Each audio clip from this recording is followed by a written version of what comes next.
Hi, this is Jordan. This episode of XDA TV is brought to you by the Giant Squid of Anger! To learn more about the Giant Squid of Anger, please head over to my channel, headed down in the video description.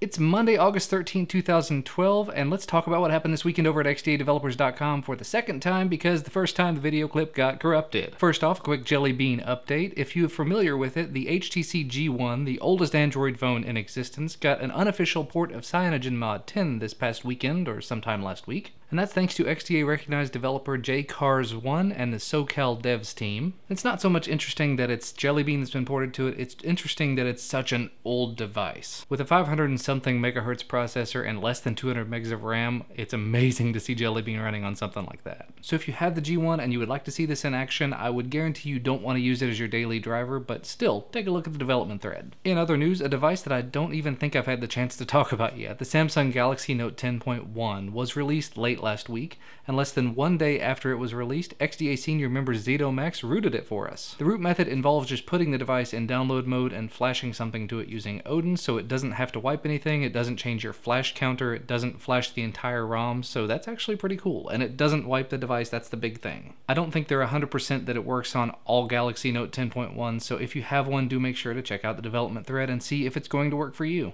Now in the past we've talked a lot about HTC and how they're not really big into releasing source code.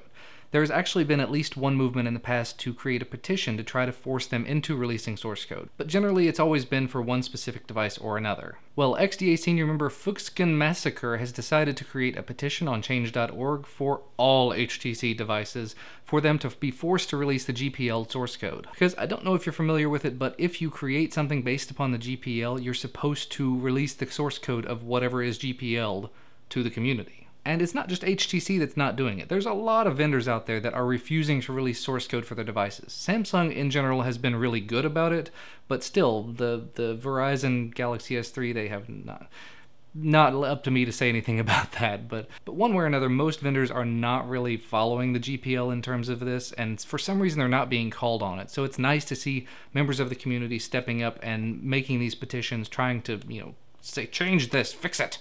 The last two bits of news I'd like to talk about are loosely Linux related, loosely open source related, and somewhat Android related as well. The first thing to mention, I think we've talked about it before, XBMC has been ported to Android. XBMC, if you're not familiar with it, used to be called Xbox Media Center long ago. Now it's just XBMC, and it is still that, a media center for whatever platform you're on. Allows you to access internet streaming content, local area network content, video, audio, pictures, whatever else you've got from your device, be it Windows, Linux, Mac, or now Android. Well, the first release of it was recently. It's been a little while back now, actually, and we were kind of curious as to when more releases were going to happen. Thanks to XDA forum member Chemo996, we don't really have to wait any longer. You can now get nightly builds of it. So if you are just jonesing for that latest and greatest version of XBMC for Android, go check out the development thread. And the last thing to mention, the Raspberry Pi. I know we've talked about it before. I've got one sitting right behind me. It's going to be getting Android version 4.0. According to the development blog they've got there, they are working on Android 4.0 ice cream sandwich for it.